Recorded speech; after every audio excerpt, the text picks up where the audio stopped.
Assalamualaikum warahmatullahi wabarakatuh. Waalaikumsalam warahmatullahi wabarakatuh. Alhamdulillah wassalatu wassalamu ala sayyidina Rasulillah sayyidina wa maulana Muhammad ibn Abdullah wa ala alihi wa sahbihi wa mawalah. La haula wa la quwwata illa billah, amma ba'du. Bapak-bapak, ibu-ibu, saudara-saudara kaum muslimin rahimakumullah. Sudah menjadi keyakinan dalam kehidupan kita bahwa segala yang ada permulaannya tentu akan ada penghabisannya. Setiap yang punya awal mesti akan punya akhir. Tidak ada keabadian dalam kehidupan dunia ini. Semuanya datang dan pergi silih berganti, berubah oleh pergeseran masa dan pertukaran waktu. Demikianlah kalau kita mau merenungi kehidupan dari alam di sekitar kita. Sejak dari kehidupan tumbuh-tumbuhan, binatang, sampai kepada kehidupan kita, makhluk bernama manusia. Lihatlah kita manusia misalnya. Dimulai sejak kita terlahir ke alam ini, keluar dari alam rahim ibu, menjadi bayi yang merah tidak berdaya, untuk kemudian berangsur meningkat menjadi anak-anak. Dari kehidupan anak-anak berubah lagi kita menjadi remaja dengan segala keceriaan dan kelincahannya, dan dari masa remaja naik lagi kita memasuki usia dewasa, untuk kemudian berangsur memasuki hari tua. Lalu setelah kita memasuki hari tua, sehari, seminggu, sebulan, setahun, sampailah kita kepada batas waktu yang telah ditentukan oleh Allah, yang dinamakan ajal, dan bertemulah kita dengan yang disebut maut. Ini merupakan kepastian dalam kehidupan. Kalau saja kita mau merenung perubahan-perubahan yang terjadi pada diri kita, seharusnya membuat kita insaf dan sadar. Di kala remaja kita begitu lincah, punya rambut yang hitam ikal berderai, punya lesung di pipit, punya senyum yang indah menawan setiap orang yang melihat, punya kulit yang kencang dan bersih. Manakala kita memasuki hari tua, perubahan frontal pun terjadi. Kulit mulai jadi keriput, rambut yang tadinya hitam ikal berderai mulai memutih, nikmat berkurang, gigi yang tadinya utuh dan sanggup mengunyah apa saja, satu demi satu permisi meninggalkan kita. Sangat boleh jadi dikala remaja kita senyum semua orang terpikat. Dikala hari tua dengan kulit yang keriput dan gigi yang tidak ada lagi, manakala kita senyum, mungkin orang bakal lari dari sekitar kita. Kemana keindahan yang tadinya begitu menawan? Kemana senyum lesung pipit yang tadinya menarik perhatian orang? Pergi meninggalkan kita, berubah oleh pergeseran masa dan pertukaran waktu. Nah, bila maut datang menjemput kita, selesailah kehidupan sampai di situ? Ternyata belum. Kalau lahir merupakan perpindahan hidup dari alam rahim ke alam dunia, maka mati hakikatnya merupakan perpindahan hidup dari alam dunia ini ke alam kehidupan yang berikutnya, yang dinamakan dengan alam barzakh. Andai kata hidup cuma sekali, secara moral kita sanggup berkata, alangkah tidak adilnya Tuhan. Kenapa? Dalam kehidupan ini kan aneka ragam terjadi. Ada orang yang zolim, ada orang yang dizolimi. Ada orang yang membunuh, ada orang yang terbunuh. Ada orang yang kaya, ada orang yang miskin. Ada orang yang jujur, ada orang yang menghalalkan segala cara. Sehingga banyak ketidakadilan yang terlepas daripada pengadilan dunia. Lalu orang pun bilang, di dunia ini katanya banyak pengadilan tapi sulit keadilan. Di dunia ini mudah mencari pengadilan tapi sulit untuk mencari ketidakadilan. Andai kata hidup cuma sekali, tidak akan ada hidup sesudah hidup yang sekarang ini. Bagaimanakah nasib mereka yang lepas dari pengadilan dunia ini? Alangkah tidak adilnya Allah, andai kata tidak ada kehidupan sesudah hidup yang sekarang. Tentulah akan terjadi di mana orang menghalalkan segala macam cara untuk mencapai tujuan.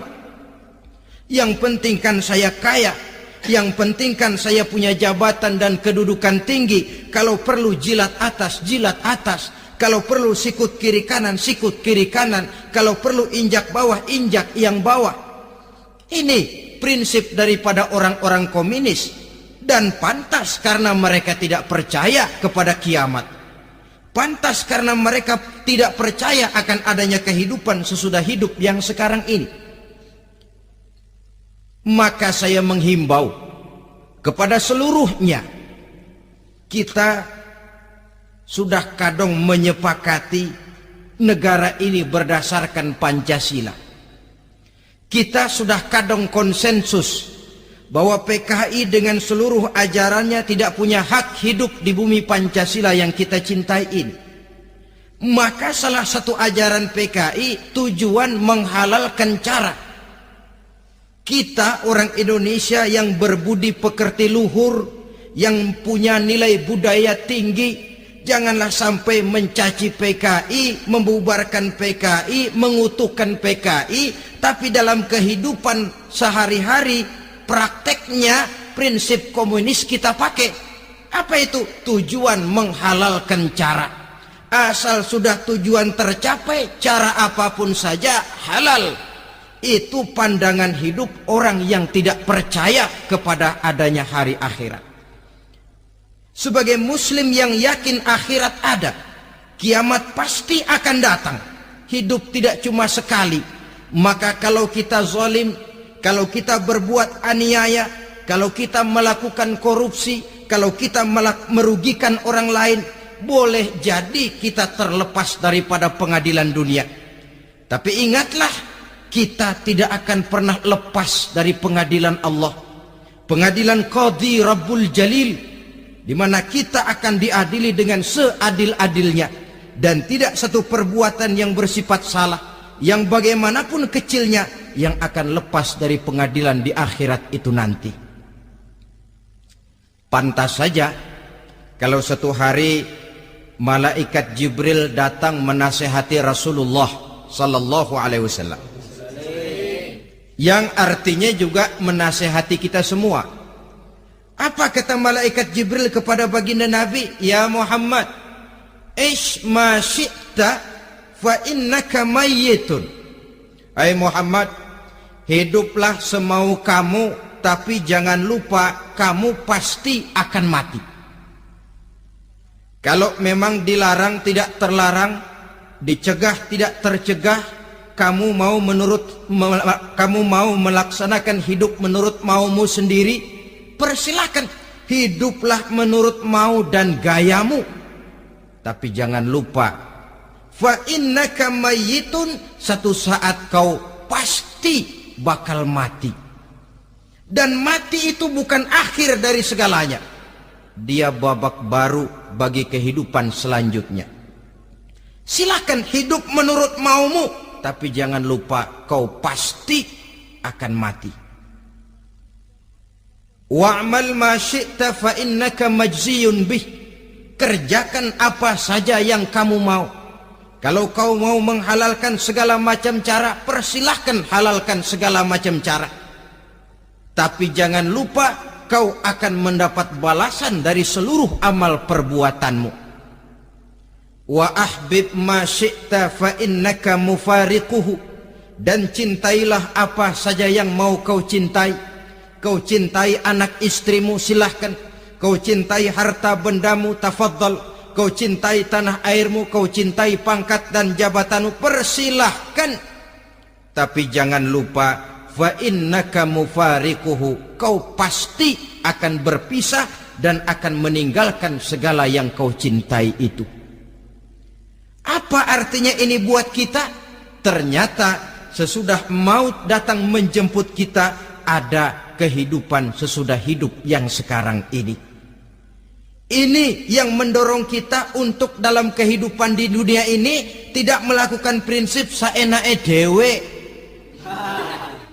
semaunya sendiri saja, asal perut kenyang, asal pangkat tinggi, asal harta dapat. Masa bodoh dengan merugikan orang lain, masa bodoh dengan menipu orang lain. Iku jenenge saenake dewe. Muslim tidak diajarkan. Ingat manusia, setelah kau mati, setelah kiamat datang, kau akan dibangkitkan, kau akan dimintakan pertanggungan jawab tentang kehidupan yang sekarang ini. Saudara hadirin, oleh sebab itu kalau kita bicara soal kiamat, soal akhirat, ini memang masalah yang gaib, yang sepenuhnya tidak bisa dicernakan dengan kemampuan penalaran intelektual. Dasar di dalam membicarakan ini tidak lain adalah iman kita kepada Allah Subhanahu wa ta'ala. Bukan cuma zaman sekarang, dari zamannya Nabi. Orang itu kalau sudah bicara kiamat, bicara akhirat, ada yang ragu-ragu, ada yang menolak sama sekali. Bukan dari zaman sekarang, dari zaman dulu. Pernah kok satu saat Rasulullah itu dakwah, menceritakan, saudara-saudara, akan terjadi kiamat di mana Allah akan membangkitkan manusia dari kuburnya untuk memintakan pertanggungan jawab. Ini dalam dakwahnya Nabi pidato macam itu. Apa reaksi orang? Yang beriman ya mantap, tapi yang tidak beriman, bajingan-bajingan Quraisy ini, mereka bertepuk tangan, mengejek, mencaci. Malahan ini yang luar biasa, ada dua orang kafir namanya Ubay bin Ka'ab dan Al-As bin Wa'il. Mendengar pidato macam ini, mereka buru-buru pulang ke rumah. Ngapain? Ngambil pacul. Lalu berangkat nyari kuburan tua. Dia gali itu kuburan. Tulang-tulangnya diangkut, dibawa ke depan Nabi. Ya Muhammad, tulang-tulang yang udah hancur begini, siapa yang bisa ngidupin lagi? Yang macam-macam aja kamu Muhammad, nggak rasional, nggak masuk akal. Allah menjawab. Apa kata Allah? Wa daraba lana mathalan wa nasiya khalqah, qala man yuhyil 'izama wa hiya ramim, qul yuhyiha alladhi ansha'aha awwala marrah wa huwa bikulli khalqin alim. Mereka memberikan perumpamaan kepada kami, kata Allah. Mereka melupakan asal kejadiannya. Mereka bertanya, siapa yang sanggup menghidupkan tulang belulang yang sudah hancur kayak begini? Qul yuhyiha alladhi ansha'aha awwala marrah. Katakan kepada mereka Muhammad, yang akan menghidupkannya adalah Dia yang telah menciptakannya pertama kali dulu. Kalau Dia sanggup menciptakan, Dia tentu lebih sanggup lagi untuk mengembalikan reproduksi ciptaan itu sebagaimana semula. Yang paling kasihan yang ragu-ragu. Akhirat itu ada apa enggak sih? Kiamat itu ada apa enggak sih? Lantaran ragu-ragu, terombang-ambing dia antara harapan dan putus asa, antara kenyataan dan idealisme. Ada yang buta sama sekali, 100% terhadap keadaan-keadaan sesudah mati. Perhatian mereka hanya tercurah kepada kehidupan sebelum mati. Yang mereka perhatikan siang dan malam tidak lebih daripada urusan perut. Pergi pagi, pulang sore, peras keringat, banting tulang. Cuma soal makan, soal minum, soal pakaian, soal kendaraan, soal rumah tangga, soal anak, soal istri. Yang mereka pentingkan hanya soal-soal politik misalnya, ekonomi, pembangunan dan industri. Untuk soal-soal kayak begitu giat betul, habis seluruh waktu untuk memikirkan meningkatkan kebudayaan, politik, sosial, ekonomi. Kadang-kadang kurang tidur, kurang istirahat, berkeliaran ke sana kemari ke tempat yang jauh-jauh, sampai kadang-kadang terkena stres, penyakit darah tinggi, ginjal, lever, untuk memikirkan hal-hal yang semata-mata karena dunia saja. Lantas boleh jadi mereka mendapatkan kekayaan yang berlimpah ruah, mendapatkan kedudukan yang tinggi, nama yang semerbak, dikenal orang di barat dan di timur, di utara dan di selatan. Tetapi alangkah kecewanya mereka jikalau datang ajal menjemput nyawa, mati mereka, meninggalkan harta yang banyak, nama yang masyhur. Mereka disebut dengan jasa-jasanya. Radio memberitakan, TV menyiarkan, koran-koran memuat. Bahkan nama mereka kadang-kadang dikenang 2-3 tahun setelah wafatnya. Tetapi dalam pada itu, roh mereka merintih, mengeluh, menderita, karena dilemparkan oleh Allah ke tempat-tempat yang kotor, penyesalan yang sudah tidak akan ada gunanya lagi. Saudara-saudara kaum muslimin rahimakumullah, oleh karena itu kehidupan akhirat bukanlah dongeng dan takhayul, bukan khurafat dan hayalan. Kehidupan akhirat, hari kiamat adalah kebenaran dan kepastian.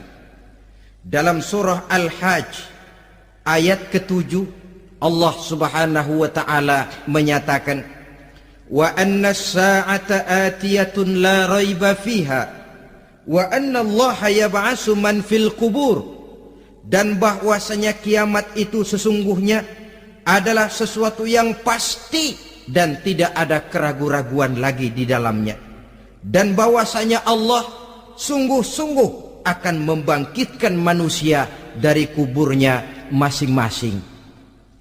Nah, kalau kita sudah yakin kiamat sesuatu yang pasti adanya, akhirat sesuatu yang pasti adanya, dari mana pembicaraan tentang kiamat ini kita mulai?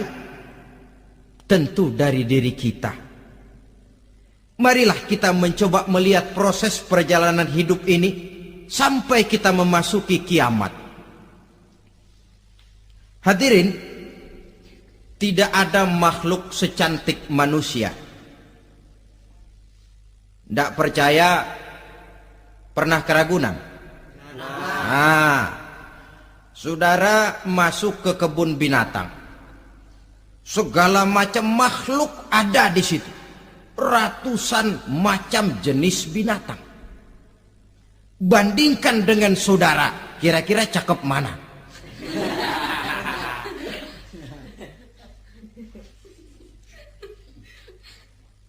Dari seluruh makhluk yang diciptakan Allah itu, manusia fi ahsani taqwim, dalam bentuk yang paling sempurna, sejak susunan biologis sampai kemampuan berpikir. Biologis kita, ya Allah, diciptakan kita begini rupa, diberikan 2 kaki untuk berjalan, 2 tangan untuk bekerja, diberikan 2 mata, dua-duanya di depan. Pernah saudara mikir kalau mata kita yang satu di depan, yang satu di belakang? Rasanya nggak laku kacamata itu.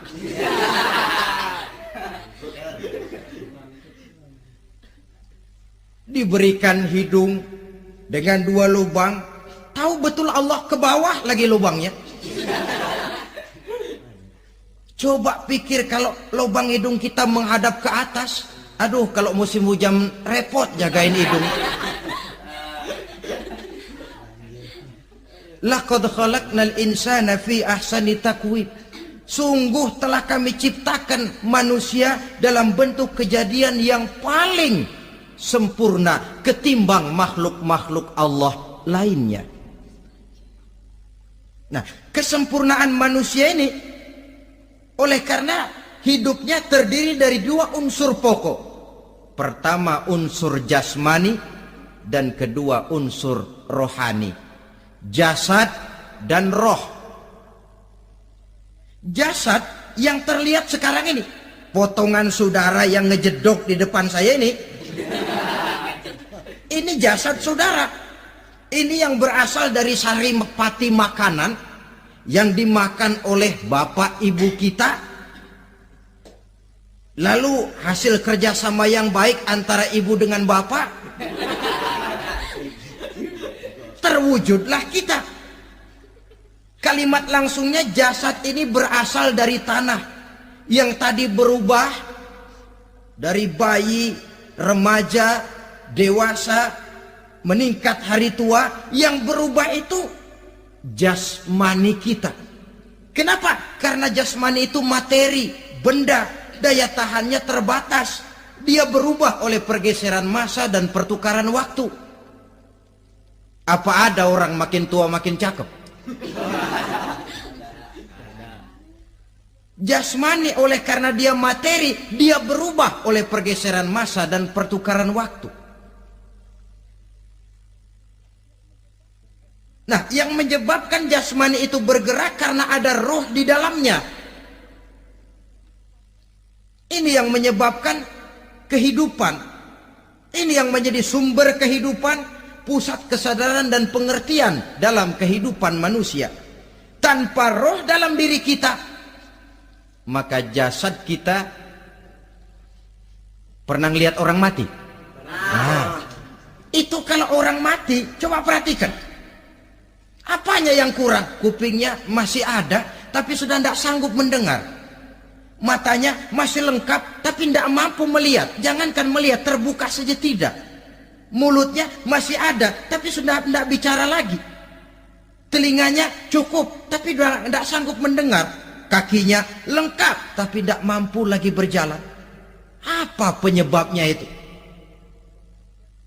Ternyata jasmani kita, jasad ini manakala sudah ditinggalkan oleh ruh, dia tidak akan bisa berdaya apa-apa.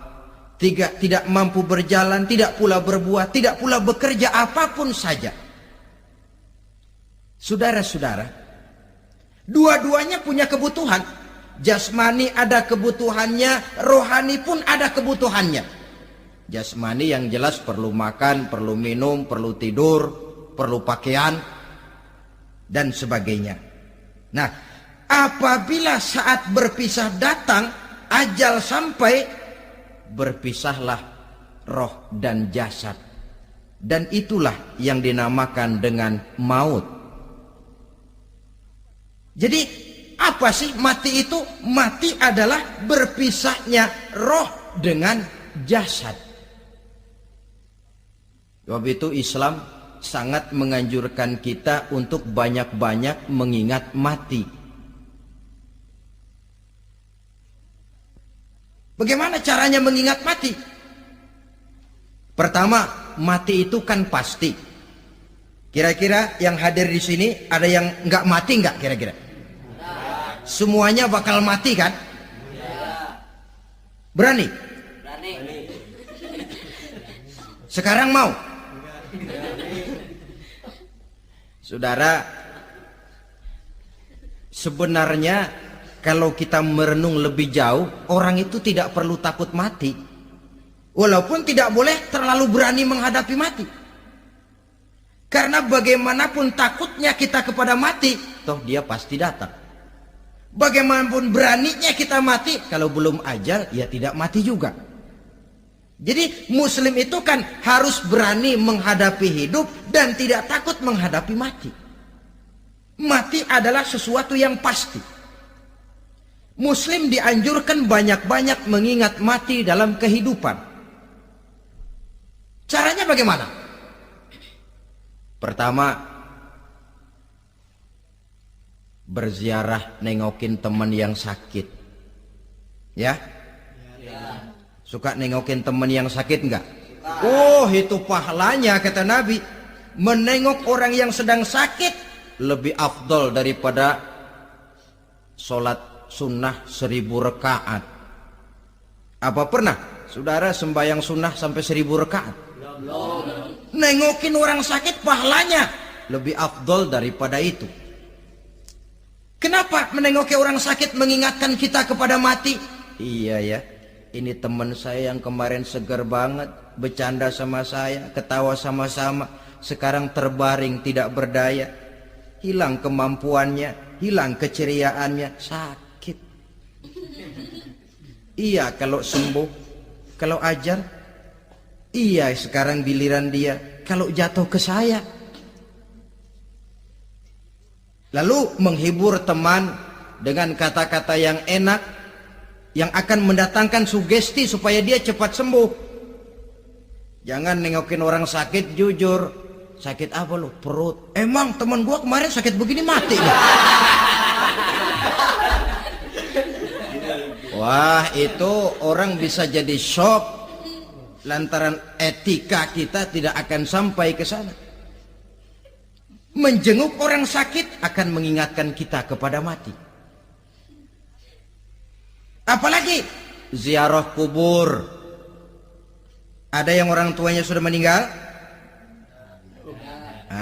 Kalau ada, ya tidak bisa tiap hari, sekurang-kurangnya seminggu sekali. Jumat pagi misalnya ziarah kita ke kubur. Sehingga kalau kita masuk kubur kan ada etikanya. Assalamualaikum ya ahlal kubur wa inna insyaallahu bikum lahikun. Hai penduduk kubur, keselamatan bagi kamu dan kami yang masih hidup sekarang ini insyaallah pasti bakal nyusul kamu. Iya, yang kemarin gagah benar sekarang terbaring tanpa daya. Ini unggukan kuburannya. Yang kemarin ada sekarang sudah tidak ada. Kemana dia? Kami satu saat pasti akan begini. Ingat mati. Lalu apalagi yang bisa membuat kita ingat kepada mati? Mengawal jenazah. Bukankah sangat dianjurkan oleh agama? Bahkan kalau bisa sejak mengurusnya, memandikannya, mengkafankannya, menyolatkannya untuk kemudian mengantarnya ke kubur. Hari ini saya antar dia ke kubur, besok boleh jadi saya yang diantar orang. Hari ini saya solatkan dia, besok boleh jadi saya yang disolatkan orang. Hari ini saya masukkan dia ke liang lahat, besok mungkin giliran saya dimasukkan orang ke liang lahat. Ingat mati, tumbuh kesadaran. Lalu daya positifnya dalam kehidupan apa? Nah, saudara-saudara hadirin, orang yang mengingat mati bukan lantas menjadi lemah dalam kehidupan, menjadi putus asa, sedikit semangat, terbentur kesulitan, mudah frustasi. Bukan itu tujuannya kita diperintah mengingat mati. Jelasnya Islam menganjurkan kita untuk mengingat mati guna maksud-maksud yang positif, supaya orang lalu sadar hidup ini cuma sebentar. Maka mumpung hidup, nah ini mumpung, tapi mumpung yang baik. Mumpung hidup, maka hidup yang singkat ini harus saya pergunakan dengan sebaik-baiknya, melakukan kebajikan yang sebanyak-banyaknya, menjauhkan rasa malas, menunggu keajaiban yang datang dari langit, berleha-leha, bermain-main, sementara maut kalau dia datang tidak pernah main-main. Pantas kalau seorang penyair bernama Syauqi memesankan tazawwad bittaqwa fa innaka la tadri idza hanna al-lailu hal ta'ishu ila al-fajri kam min sahihin mata min ghairi illatin wa kam min alilin 'asha hinan min ad-dahri. Persiapkan dirimu dengan takwa, sebab kamu tidak tahu apabila malam datang kamu masih bisa hidup apa enggak besok pagi. Apa ada jaminan saudara yang kumpul di depan saya malam ini besok masih bisa hidup? Tidak. Ada jaminan? Tidak. Tidak ada sama sekali. Kam min sahihin mata min ghairi illatin. Berapa banyak orang sehat mati enggak pakai sakit lagi. Sebabnya kadang-kadang ringan saja. Ada yang cuma jatuh di kamar mandi mati. Ada yang cuma ketiban pensil. Iya, kalau ketiban pensil 3 peti masa enggak mati. Ta'addadatil asbab wal mautu wahid. Sebabnya boleh jadi macam-macam, tapi mati satu juga, yaitu mati.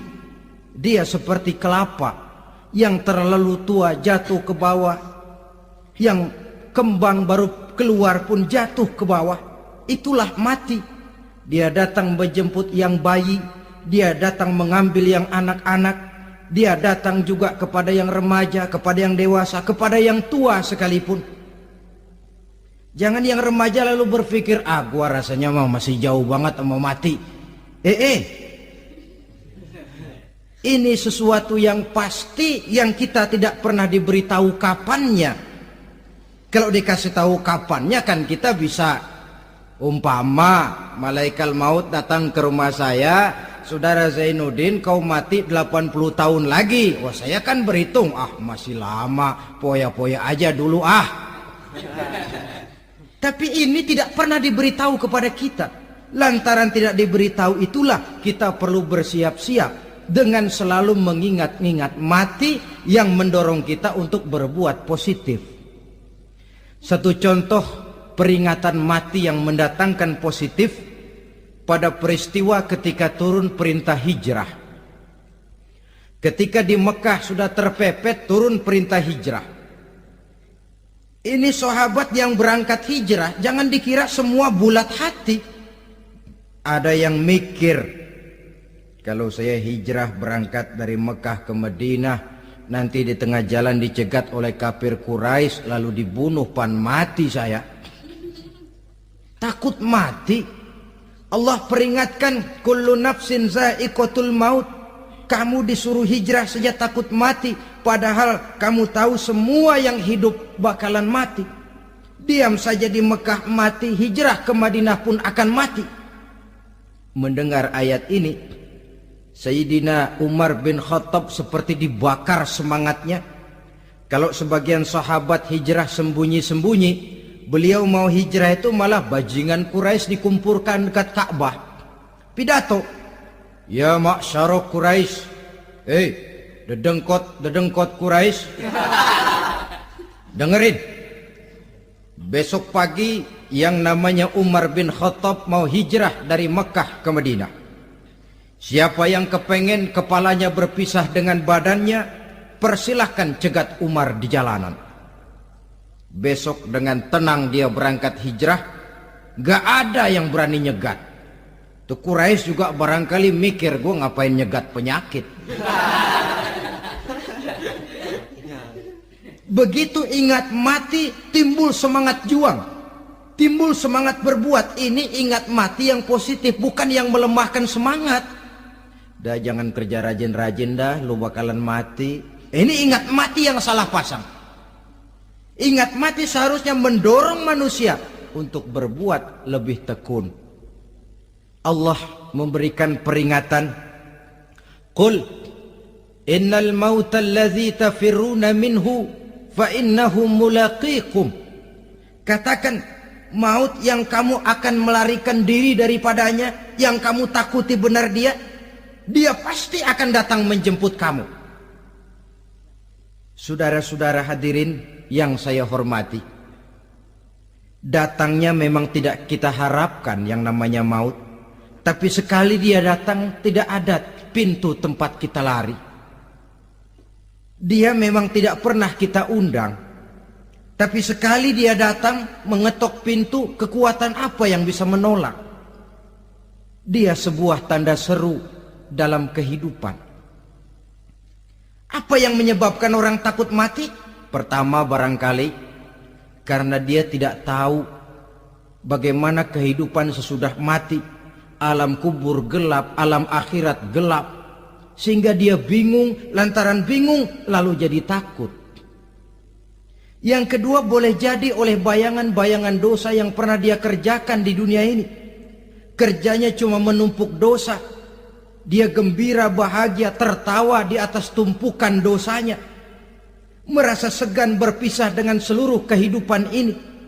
Sehingga boleh jadi maut adalah sesuatu yang ditakutkannya benar dalam kehidupan. Tapi bagaimanapun takutnya, tidak ada tempat lari dari dia.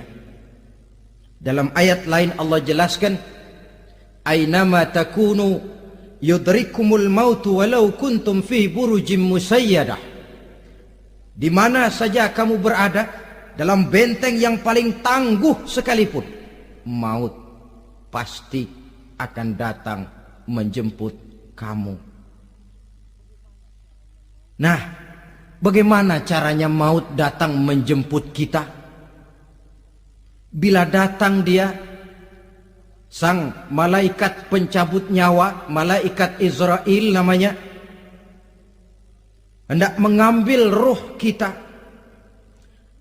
Dalam suasana macam begitu, di akhir kehidupan dunia, dalam berhadapan dengan sakaratul maut, terbagilah manusia dalam dua bagian besar. Pertama, yang menghadapi sakaratul maut itu dengan husnul khatimah, baik di akhirnya, sehingga pada saat ruhnya berpisah dengan jasadnya, kelihatan dia seperti senyum, mukanya cerah. Bahkan sebelum itu boleh jadi dia sempat meninggalkan pesan-pesan yang baik.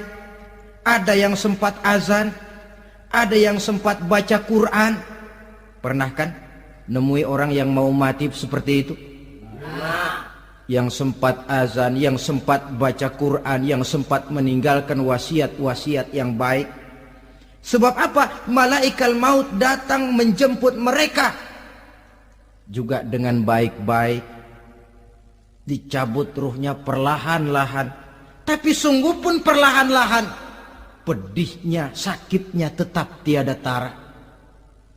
Rasulullah Sallallahu Alaihi Wasallam, dikala beliau hendak berhadapan dengan sakaratul maut, diceritakan mencelupkan tangannya ke dalam gelas berisi air, lalu mengusapkannya ke muka beliau seraya berdoa, Ya Allah, mudahkan saya dalam menghadapi sekarat ini. Beliau juga yang mengatakan bahwa sakitnya sakaratul maut sama dengan 300 kali bacokan pedang. Sehingga kita diajarkan doa, di antara doa selamat itu kan ada Allahumma hawwin alaina fi sakaratil, ya Allah, mudahkan saya di dalam menghadapi sakaratul maut itu. Ketika ruh ini keluar dari jasad, mata masih mengikuti ruh itu. Sehingga kadang-kadang ada yang matanya terbelalak dan tidak sempat ditutup, terbuka terus, mengikuti ruh itu keluar dari jasadnya. Adapun golongan kedua, manusia yang ketika berhadapan dengan sakaratul maut mendapatkan su'ul khatimah, jelek di penghabisannya. Sekaratnya sudah setengah mati, lalu jelek juga di akhirnya, mati dalam keadaan yang tidak baik, tidak terpuji. Ada yang lagi megang kartu, mati. Ada yang lagi di tempat ngadu ayam, mati. Ada yang lagi di tempat pelacuran, mati. Ada yang lagi megang botol minuman keras, mati. Nih barangkali malaikat maut gemes banget nariknya, lu bajingan, lu tarik terus yang lampu. Mati su'ul khatimah. Makanya bagus itu. Kadang-kadang di majelis-majelis taklim kan sering dibaca, ya Allah biha, ya Allah biha, ya Allah bihusnil khatimah. Kan ada itu? Ada enggak? Saudara hadirin, mohon agar oleh Allah kita diberikan husnul khatimah, baik di saat ruh akan berpisah dengan jasad. Ini sesuatu yang pasti. Sang malaikat maut datang menjemput nyawa. Setelah ruh berpisah dari badan, maka tinggallah sang badan, ditangisi oleh semua yang kita tinggalkan. Sehingga kepada putrinya Fatimah, ketika malaikat maut datang hendak menjemput baginda Nabi, beliau berkata kepada anaknya, Fatimah, kamu tahu siapa yang datang? Saya tidak tahu, Bapak.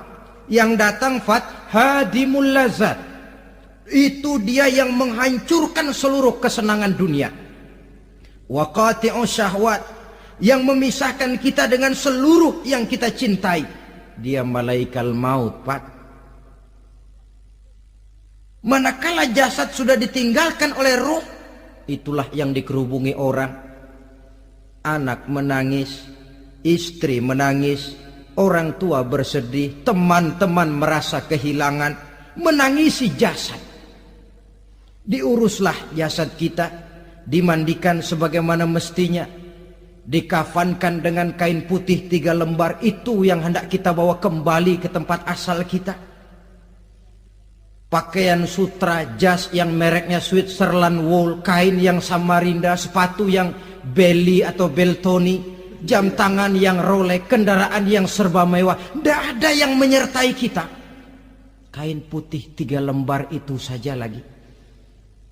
Demi setelah dikafankan, dibujurkan kita menghadap ke arah kiblat, orang banyak pun datang menyolatkan kita dengan 4 takbir, diiringi dengan doa, lalu upacara pelepasan, berangkat kita meninggalkan anak, istri, suami, kampung halaman, tanah air, bahkan alam dunia ini. Selamat tinggal alam dan seluruh isinya. Tinggallah yang tinggal. Saya akan kembali ke tempat asal dari mana saya datang, untuk kembali mempertanggungjawabkan seluruh perbuatan saya dalam kehidupan ini. Manakala upacara pelepasan selesailah sudah, dimasukkan kita ke keranda jenazah, digotong orang, bismillah wa ala millati rasulillah, dibawa ke tempat peristirahatan terakhir katanya. Padahal dulu kalau mau kita istirahat, ke villa lah kita, ke Bali lah kita, ke Hong Kong lah kita, ke tempat-tempat tamasya yang indah. Oh, rupanya akan sampai juga perjalanan menuju tempat peristirahatan terakhir, yang luasnya tidak akan lebih dari 2 kali 1 meter. Diusung orang kita, diantarkan orang banyak. Manakala sampai ke atas yang lahat, pengusung jenazah dibuka, diturunkan kita ke liang lahat, dibaringkan. Gumpalan tanah akan jadi bantal kita. Muka dibuka, dihadapkan ke arah kiblat. Setelah itu ditutup tiang lahat kita, liang lahat kita dengan kayu. Masih belum kurang, diuruk dengan tanah.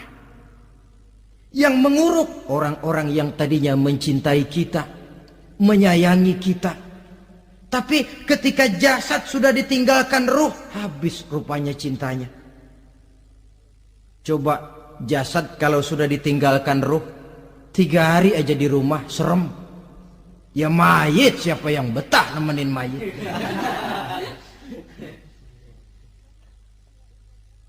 Lalu bila upacara pemakaman selesai, maka berusahalah semuanya. Para pengantar akan kembali ke rumahnya masing-masing. Maka masuk kita ke alam kehidupan, yaitu yang disebut alam barzakh atau alam kubur. Apa selesai hidup sampai di situ? Tidak. Hanya beberapa langkah setelah yang mengantar kita pulang. Diriwayatkan dalam hadis Bukhari dan Muslim, bila seseorang sudah diletakkan di kuburnya, lalu yang mengantar kembali pulang, maka roh si mayit akan dapat mendengar bunyi terompah orang yang pulang itu. Bunyi terompahnya terdengar. Datang dua malaikat menanyakan dia dengan pertanyaan-pertanyaan yang kalau bisa dijawab dengan betul, dua malaikat yang bernama Munkar Nakir akan bilang, jawabanmu betul, tenanglah kau di sini, naumatal arus, tidurlah kau di sini seperti tidurnya pengantin. Orang yang baik-baik di alam kuburnya akan mendapat nikmat kubur, sehingga masa penantian yang lama. Sebab jangan lupa, kita masuk ke kubur itu kan menunggu sampai datangnya hari kiamat. Jadi kalau kiamat umpama masih 1000 tahun lagi, ya 1000 tahun kita menunggu. Orang yang baik-baik penantian di alam kubur, kata malaikat, naumatal arus, tidurlah kamu seperti tidurnya pengantin. Bagaimana sih tidurnya pengantin? Nggak berasa. Iya, kata anak sekarang, endah aja udah. Begitu mendusin pagi, kata lakinya, malam sebentar bener ya Neng. Sebentar betul katanya malam. Iya tentu saja tidak terasa. Kenapa? Dia tidak pernah memikirkan waktu. Terbawa oleh kenikmatan dan kelezatan yang dirasakannya dalam kehidupan. Tapi orang kafir, orang yang dosanya bertumpuk, tidak sanggup menjawab pertanyaan dua orang malaikat, maka dia akan mendapat azab di alam kuburnya terus menerus siang dan malam sampai datangnya hari kiamat. Ibarat maling ayam ketangkep, belum masuk pengadilan udah digebugin duluan. Kan begitu kan? Ada maling ayam nggak di sini? Nah, itu yang nyaut tadi pengalaman itu. Di sidang belum, divonis belum, digebugin babak belur. Saudara hadirin, maka alam kubur bisa merupakan raudhatun min riyadil jannah, taman di antara taman-taman surga, pun juga bisa merupakan hufratun min hufarin niran, menjadi liang daripada neraka. Ada lagi riwayat yang dari Imam Muslim yang diperoleh dari Zaid bin Sabit. Zaid bin Sabit cerita, satu hari kami bersama Rasulullah sallallahu alaihi wasallam berada dalam kebun kepunyaan Bani Najjar. Rasulullah sedang duduk di atas keledai. Tiba-tiba entah bagaimana itu keledai terkejut, kaget, berontak, hampir Rasulullah jatuh. Rasulullah kemudian bertanya, rupanya di kebun itu ada kuburan tua, 5 atau 4 kuburan. Rasulullah lalu bertanya, saudara-saudara ada yang tahu nggak ini kuburan siapa? Nggak ada ya Rasulullah. Memang kenapa? Ini penghuni kuburnya lagi disiksa oleh Allah. Andai kata boleh saya mohon kepada Allah supaya kamu dengar seperti yang saya dengar, andai kata saja kamu kuat mendengarnya, saya pasti akan berdoa. Tapi sayang, saya yakin kamu pasti tidak akan kuat mendengar mereka mendapat azab di kuburnya. Hadis sahih riwayat Imam Muslim dari Zaid bin Sabit. Kehidupan di alam barzakh. Pak, iya kalau yang matinya dikuburin. Lah kalau yang matinya diceburin ke laut, dibakar, di medan perang hilang, nggak ketahuan kemana jenazahnya. Saudara, hilang kek, dikubur kek, di dalam lautan direndam kek, itu kan cuma logika kita. Menurut Allah tidak ada perbedaan orang mati dikubur di dasar lautan, atau dibakar sampai jadi abu, atau gugur di medan perang tidak ketemu jenazahnya. Entah mereka tetap masuk ke alam barzah namanya. Jasad boleh hancur, tapi roh sebagai sumber kehidupan, pusat kesadaran dan pengertian, dia tetap ada, mengalami kebahagiaan dan kegembiraan, atau mengalami kepedihan dan penderitaan, bergantung kepada amalan yang kita lakukan dalam kehidupan di dunia ini. Maka dalam Yasin tadi kan jelas, qul yuhyiha alladzi ansha'aha awwala marrah, yang menghidupkan mereka yang dikubur di dasar lautan, mereka yang dibakar sampai jadi abu, yang akan menghidupkan ialah Allah yang menciptakan mereka dulu pertama kalinya. Jadi kalau sudah ada aslinya, ya tentu tidak perlu contoh lagi, akan sangat mudah membuatnya. Orang tua kita, keluarga kita yang sudah berpulang, mereka di alam barzah sekarang ini bisa mendapat nikmat kubur, bisa mendapat azab kubur, bergantung amalan mereka dalam kehidupan di dunia ini. Dalam Musnad Imam Ahmad dan Sahih Abi Hatim malah ada tambahan riwayat, orang yang banyak kebajikannya di dunia, amalannya akan datang menemani dia. Sholatnya dekat kepalanya, puasa sebelah kanan, zakat sebelah kiri, menghibur dia. Malahan dikatakan berbentuk orang yang cantik menemani dia di alam kuburnya. Aneh, dia tanya, man anta lam ara fid dunya ajmal minka, siapa kamu? Di dunia ini belum pernah saya melihat orang secantik kamu. Dia jawab, ana amaluka soleh, saya adalah amalmu yang soleh yang kau kerjakan waktu di dunia. Saya sekarang diperintahkan untuk menemani kamu di sini. Alhamdulillah. Sedangkan amalnya yang jahat akan datang dalam bentuk yang menyeramkan menemani dia di sana. Bayangin deh, di kuburan ditemenin yang serem-serem. Sama juga di dunia. Di dunia, kalau kita di tempat gelap ditemenin orang cakep, enak nggak? Enak. Wah, pengalaman. Tapi coba bayangin, sudah tempatnya gelap, yang nemenin jelek nggak ketulungan, gerah kita. Nah, saudara hadirin yang saya hormati, lalu bagaimana tempat arwah-arwah yang sudah kembali menghadap Allah yang disebut mustaqarrul arwah itu? Macam-macam tingkatannya sesuai dengan profesi dan amalannya waktu di dunia. Ada roh-roh itu yang setelah pisah dengan jasad, artinya mati, ditempatkan di tempat yang disebut a'la iliyin, tempat yang tertinggi. Siapa ini? Arwahnya para nabi dan para rasul. Ini fi a'la iliyin, di tempat yang tertinggi. Arwahnya para nabi, arwahnya para rasul. Dan karena kita bukan nabi, bukan rasul, ya jangan mimpi dapat tempat fi a'la iliyin, kecuali kalau Allah menghendaki, itu hak prerogatif Allah. Tapi kan tidak adil kalau Allah melakukan itu.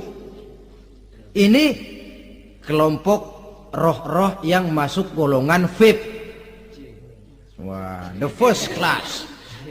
Para nabi, para rasul.